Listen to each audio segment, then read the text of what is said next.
দার্জিলিং জেলার একটা অন্যতম পর্যটন কেন্দ্র এই তাবাকুশি। বর্তমানে দার্জিলিংয়ের আশেপাশে যে সমস্ত পর্যটন কেন্দ্রগুলো গড়ে উঠেছে তার মধ্যে অন্যতম অবশ্যই তাবাকুশি। অন্যান্য জায়গা থেকে তাবাকুশিকে আমি আলাদাই রাখতে চাইছি, কেননা এই তাবাকুশিতে রয়েছে একটা নদী, রংভাং নদী, রয়েছে একটা লেক, যদিও এটা কৃত্রিম লেক। দিগন্ত জুড়ে রয়েছে চা বাগান, নদী ঘেঁষে রয়েছে একটা সুন্দর পার্ক, আর প্রকৃতির কোলে রয়েছে সুন্দর একটা সাজানো গ্রাম। অর্থাৎ মন ভালো করার সব কিছুই কিন্তু পেয়ে যাবেন এই তাবাকুশিতে। এখানে কাঞ্চনজঙ্ঘা হয়তো পাবেন না, কিন্তু যেটা পাবেন সেটা কিন্তু প্রকৃতি প্রেমীদের কাছে কিন্তু যথেষ্টই। বর্তমানে তাবাকুশিতে প্রায় 22টা থেকে 25খানা হোমস্টে রয়েছে এখানে, আর প্রত্যেকটা হোমস্টেতে থাকা খাওয়ার খরচা 1200 থেকে 1400 টাকা। এরকমই একটা হোমস্টে রিভার ভ্যালি হোমস্টে থাকার পক্ষে যথেষ্টই ভালো। এখানে কন্ট্যাক্ট নাম্বারও আছে, আপনারা প্রয়োজন হলে যোগাযোগ করে নিতে পারেন। বেশ অনেকগুলো ঘরও রয়েছে এদের। গ্রামের শুরুতেই রয়েছে একটা শিব মন্দির, এখানে শিবরাত্রিতে বড় ধুমধাম করে অনুষ্ঠানও হয়। আমাদের ছোট্ট সফরের শেষ দিনে আমরা এসে পৌঁছেছি তাবাকুশিতে। এই তাবাকুশি রাংভাং নদীর তীরে অবস্থিত এবং এই রাংভাং নদীর জন্যই এখানে সবাই আসে। আমরা আজকে সারাটা দিন এই রাংভাং নদীর তীরে সময় কাটাবো, তারপর আমরা কাল আমাদের গন্তব্যে ফিরে যাব। তাবাকুশির একদিকে এই সুন্দর লেক যেখানে স্নান করার সুবিধা আছে, আর ঠিক তার উল্টো দিকেই নদী, আর রংভাং নদী, আর এই মাঝখান দিয়ে রাস্তাটা চলে গেছে, আর নদীর উপরে ব্রিজ।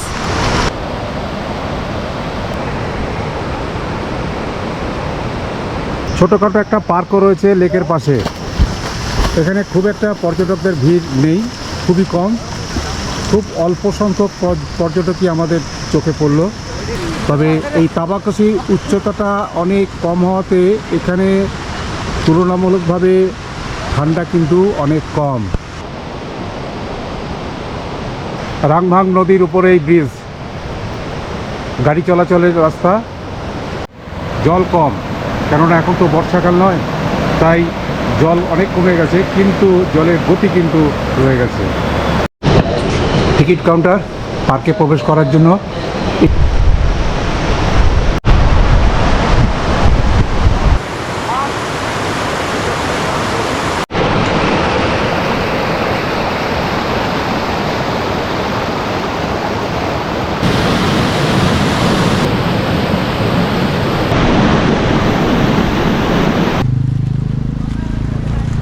জল কিন্তু খুব একটা গভীর নেই, এই মাঝখানটাতে গিয়েও কিন্তু আপনি দাঁড়িয়ে থাকতে পারবেন, যার জন্য নির্ভয়ে স্নান করা যায় এই লেকটাতে। এবং এই লেকটা রয়েছে একেবারে পার্ক লাগোয়া, পার্কেরই অংশ এই লেকটা। চাইলে চা বাগানগুলোতে হাঁটাহাঁটি করে বেশ কিছুটা সময় কাটিয়ে দিতে পারবেন, কেননা এই গ্রামের চারিদিকটাই ঘিরে রেখেছে এই চা বাগানগুলো।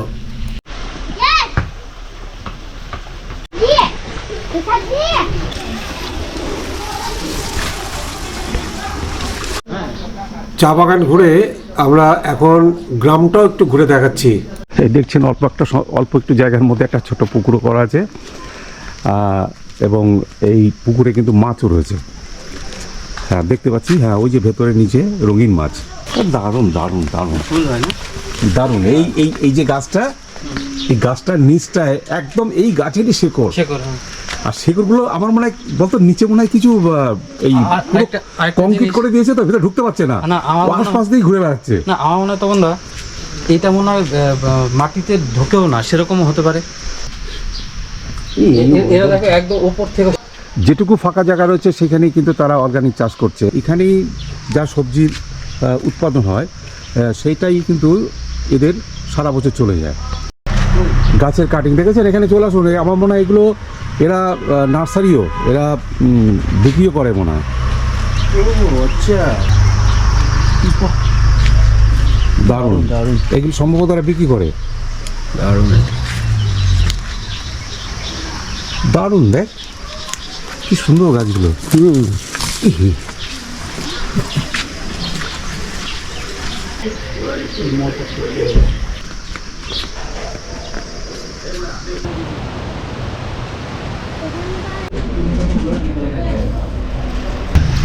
অফবিট দার্জিলিং এই তাবাকসি, তো এই তাবাকসির এখন বর্তমানে বেশ কিছু হোমস্টে হয়ে গেছে। সেই তথ্য আমি আমাদের যে হোমস্টেতে আছি সেটা হচ্ছে টি ভিলেজ হোমস্টে। তো সেই টি ভিলেজ হোমস্টের ওনার হচ্ছে ইনি, আপনার নামটা? নমস্কার, বিজয় সুব্বা। বিজয় সুব্বা। আচ্ছা, এই যে তাবাকসি, এই তাবাকসি জায়গাটা আমরা কিন্তু খুব একটা মনে হয় জায়গাটা পপুলারিটি কিন্তু খুব বেশি দিন হয়নি বোধ হয়, না? তো তবু কত বছর হলো এখানে হোমস্টেগুলো হয়েছে?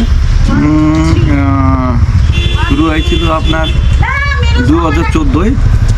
2014 শুরু হয়েছিল তাবাকসিটা। হ্যাঁ। আর এই আমাদের টি ভিলেজ আমরা শুরু করেছি 2016। 2016। আচ্ছা, 2016 আপনারা করেছেন। তার আগে কি হোমস্টে এখানে ছিল, না তারপরে সব হয়েছে? একটা ছিল, সোনাখারি স্টার্ট করেছিল। আচ্ছা, আর এখন বর্তমানে কটা হোমস্টে আছে? এখন তো বর্তমানে আপনার হলো 22-25টা হয়ে গেল। 22-25টা।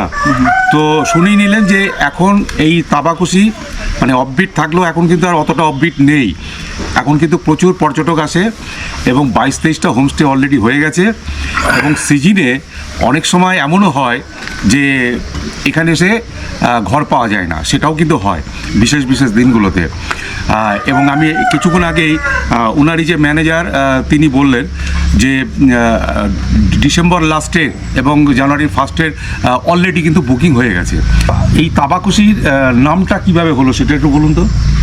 তাবাকসির নামটা প্রথমে যখন সুভাষ কিসিং, যেটা এখন নেই, সুভাষ কিসিং যখন শুরু করেছিলেন এই পার্ক বানানো আর ওই বিউটিফিকেশন করার জন্য, তখন উনি নাম দিয়েছিলেন তাবাকসি। তখনই উনি নাম দিয়েছিলেন তাবাকসি। তারপরে এই মধ্যখানে যেটা সময় 2014-এর আগে এটা প্রকাশ্যে ছিল না। আচ্ছা, পরে যখন আমরা তাবাকসির নাম নিয়ে একটু নিউ ডেস্টিনেশন ক্রিয়েট করার পরে আমরা মার্কেটে তাবাকসিটা যখন আমরা মার্কেটে করলাম, ছেড়ে দিলাম, তখন থেকে তাবাকসিটা শুরু হলো। অ্যাকচুয়ালি নামটা সুভাষ গিসিং দিয়েছিলেন, আমরা এই নামটাকে প্রকাশ্যে আনলাম আর কি। আচ্ছা, তার মানে অ্যাজ এ ট্যুরিজম ডেস্টিনেশন। তার মানে ব্যাপারটা হচ্ছে যে এই গ্রামটার নাম কিন্তু তাবাকসি নয়। তাবাকসি হচ্ছে ওই যে ব্রিজটা সুভাষ গিসিং করেছিলেন, ওর একটা নাম দিয়েছিলেন ওই পার্ক এবং ব্রিজটার, তাবাকসি মুক্তি ব্রিজ। এবং এবং সেটাই এতটাই পপুলার হয়ে গেছে যে এই জায়গাটার নাম পাল্টে কি তাবাকসি হয়ে গেছে, কিন্তু আসলে এই গ্রামের কিন্তু নাম আলাদা। এবং এখানকার যে লোকালের যে ভোটার আই কার্ড বা আধার আই কার্ড, সেখানে কিন্তু অ্যাড্রেস কিন্তু তাবাকসি নেই, সেখানে কিন্তু এই গ্রামের নামই আছে। কিন্তু আমরা কিন্তু চিনি, বা বাইরে থেকে যারা টুরিস্ট আসেন তারা কিন্তু এই জায়গাটাকে তাবাকসি হিসাবেই চেনে। তো এখানে যারা এসে একদিন কাটাবেন তারা তো আশপাশ কিছু ঘুরে দেখবার সময়টা তো কাটাতে চান। তো এখানে সেই রকম আশপাশে দেখার মতন কি আছে বলুন তো। আর এখানটায় মেনলি যারা পরিবার নিয়ে আসেন, ওনারা এখানে টি গার্ডেন ওয়াকিং করে এনজয় করে, আর গ্রামের মধ্যে ঢুকে যান। আর এই পার্ক অ্যান্ড গার্ডেন আছে। আর এই সেটা হলো এই সীমানার মধ্যে যেটা আছে সেটা দেখা হলো। আর তারপরেও আবার যারা গাড়িতে যেতে চান, যেমন 15 কিলোমিটার 15 কিলোমিটার দূরত্বের মধ্যে যেটা সাইট সিন হয়, সেটা একদিনে হয়ে যায়, সেটাও করা হয়। যেমন কি কি আছে, যেমন এই গোপালধারা হয়ে, আচ্ছা আচ্ছা, সীমানা ভিউ পয়েন্ট, গুফা পাতাল, আর জোর পুকুরি। বুঝতে পেরেছি। যখন লেপসা জগতে রুম পায় না, মানে ওটা গাড়ি নিয়ে গিয়ে ঘুরে আবার দুপুরবেলা এসে লাঞ্চ বাঞ্চ করে নিতে পারবে, সেটা হলো একটা। সেকেন্ড থিং ইজ দ্যাট এখানে আমার মার্চ মাসে, ফেব্রুয়ারি মাসে এখান থেকে সন্দক পূজায়, যেমন মানিগঞ্জে 1 ঘন্টার দূরত্ব আছে, সেখানে গিয়ে আপনাদের বরফ মানে স্নো প্লেইং হয়। ওটা হচ্ছে ফেব্রুয়ারি মার্চ। এখান থেকে গিয়ে আবার রিটার্ন এসে আবার এখানে আচ্ছা, লাঞ্চ আচ্ছা। করা লাঞ্চের সময় আবার সান্তাকুক না গিয়েও এই সান্তাকুকের যে বেস ক্যাম্প মানে এন্ট্রি পয়েন্ট সেখান থেকে ঘুরে টুমলিং ম্যাগমা আচ্ছা। সেখান পর্যন্ত গিয়ে আবার ফিরে এসে এখানে লাঞ্চ করা যাবে। যাক, তাহলে ব্যাপারটা একটু সামারি বলি যে এই জায়গাটা প্রকৃতি যারা ভালোবাসবেন বা ভালোবাসেন এবং নিরিবিলি তাদের জন্য কিন্তু এই তাবাকুশি জায়গাটা খারাপ লাগবে না, কেননা এটা খুবই নিস্তব্ধ একটা নিরিবিলি, থাকার কোনো অভাব নেই। এখানে অনেক 22-23টা অলরেডি হোমস্টে চলছে। আর এই গ্রামটার পাশ দিয়ে সুন্দর টি গার্ডেন, আপনারা এই টি গার্ডেনও 2-1 ঘন্টা কাটিয়ে আসতে পারেন, এখানে একটু হাইকিং করতে পারেন, সময় কাটাতে পারেন। আর এখান থেকে আগেই বলেছি যে যে নদীটা একটা খরস্রোতা নদী এই তাবাকুশির পাশ দিয়ে বয়ে গেছে, সেই নদীটা সেইখানে কিছুটা সময় কাটাতে পারবেন। প্লাস ওই তাবাকুশি ব্রিজের সাথে একটা সুন্দর পার্ক, দারুণ সাজানো গোছানো পার্ক আছে। ওটা বন্ধ থাকে, সারাদিন খোলা থাকে না, 10টা থেকে বোধহয় 4টে পর্যন্ত খোলা থাকে, এন্ট্রি ফি লাগে। আপনারা ওইখানটা তো 2-1 ঘন্টা কাটিয়ে দিতে পারেন। অর্থাৎ একটা দিন এখানে কাটানোর মতো যথেষ্টই সময় ব্যয় করার মতো জায়গা কিন্তু রয়েছে। তো যাই হোক, যারা প্রকৃতি ভালোবাসবেন তারা অবশ্যই এখানে আসবেন। এখানকার এই চারিদিকের প্রকৃতি ভিউ আপনারা এনজয় করতে পারবেন এবং আমার মনে হয় খুব একটা খারাপ লাগবে না। আচ্ছা, ধন্যবাদ। ব্রেকফাস্ট চলে এসেছে।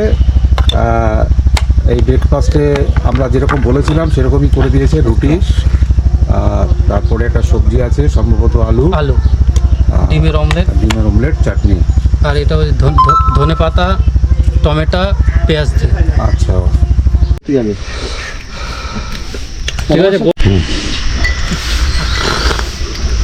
তো আমরা আমাদের 4 দিনের ছোট্ট সফর আজই শেষ করছি। আজ তাবাকুশি থেকে আমরা দুপুরের দিকে বেরিয়ে এনজিপিতে ফেরত যাব। তো এই ছোট্ট সফরের যে সামারি আমি করব বা কনক্লুশন টানবো সেটা হলো, আমরা 26 তারিখ রাতে তিস্তা তোর্ষা এক্সপ্রেস ধরে 27 তারিখ ভোরে এনজিপি পৌঁছাই। এনজিপি থেকে খুব সকালবেলা অর্থাৎ প্রায় 4টের সময় আমরা বেরিয়ে 6:30টার মধ্যে রাঙ্গারুন পৌঁছে যাই। যেহেতু সকালবেলা ছিল, একদম ফাঁকা রাস্তা, আমরা খুব তাড়াতাড়ি রাঙ্গারুন পৌঁছে গেছিলাম। রাঙ্গারুনে এসেই সামনে বিস্তৃত কাঞ্চনজঙ্ঘা দেখে আমাদের সময় কাটে। আপনাদের আমি আগেও বলেছি যে রাঙ্গারুনে একটা ছোট্ট ট্রেকিং আছে, রংডং রিভার ট্রেক, আমরা সেটা করি। সারাদিন রাঙ্গারুনে কাটানোর পর পরের দিন আমরা বেশ কিছু সাইট সিন করি, অর্থাৎ দার্জিলিংয়ের আশেপাশে যেগুলো খুব common sightseeing, Peshok, tea garden, Takdah, orchid garden, Tinchuley, Lamahatta, Dawai Pani. তো তাদের মধ্যে দাওয়াই পানিটা আমার অন্তত ব্যক্তিগতভাবে দাওয়াই পানি খুব ভালো লেগেছে। এবং ওখানে একজনের সাথে আমাদের পরিচয় হয়েছিল, আপনার ভিডিওতে পাবেন, তিনি আমাদের বিভিন্ন অর্গানিক ফার্মিং সম্পর্কে বুঝিয়েছিলেন। যাই হোক, সেদিন আমরা আবার রাঙ্গারুনে ব্যাক করি। পরের দিন সকালবেলা ব্রেকফাস্ট করে আমরা রাঙ্গারুন থেকে পৌঁছে যাই শেরপা কমিউনিটি হোমস্টে সুখিয়াপোখরিতে। সুখিয়াপোখরির এই যে শেরপা কমিউনিটি হোমস্টে, তার বিশেষত্ব আপনারা ভিডিওতে পেয়ে যাবেন। খুবই অসাধারণ, যেমন লোকেশন তেমন ব্যবহার এবং সব রকম আধুনিকতার ছোঁয়া সেখানে আছে। একদম পরিষ্কার, একদম একটা ভিন্ন রকম লোকেশনে ওই রকম আধুনিকতার ছোঁয়া পাওয়াই যায় না। ওখানকার অনারও খুব ভালো, তিনি আমাদের ওখানের যে শিব মন্দির, ওখানের যে ঝর্ণা, ওখানের ভেষজ উদ্ভিদ, সেই সম্পর্কে বিভিন্ন ব্যাখ্যা দিয়েছেন। আমরা ওখান থেকে কিউই কিনেছি আয়ুর্বেদিক। তো সেখান থেকে আমরা পরের দিন গতকাল তাবাকুশিতে এসে পৌঁছেছি, রাংভাং নদীর তীরে একটা ছোট্ট হোমস্টেতে। এখানে আমাদের কালকে খুব ভালো সময় কেটেছে। আজ আমরা এই ছোট্ট গ্রামটি ঘুরবো তাবাকুশি, ঘুরে দুপুরবেলা আমাদের গাড়ি আসবে, আমরা এনজিপি ফেরত যাব, তারপর ট্রেন, সেখান থেকে যে যার বাড়ি। ধন্যবাদ।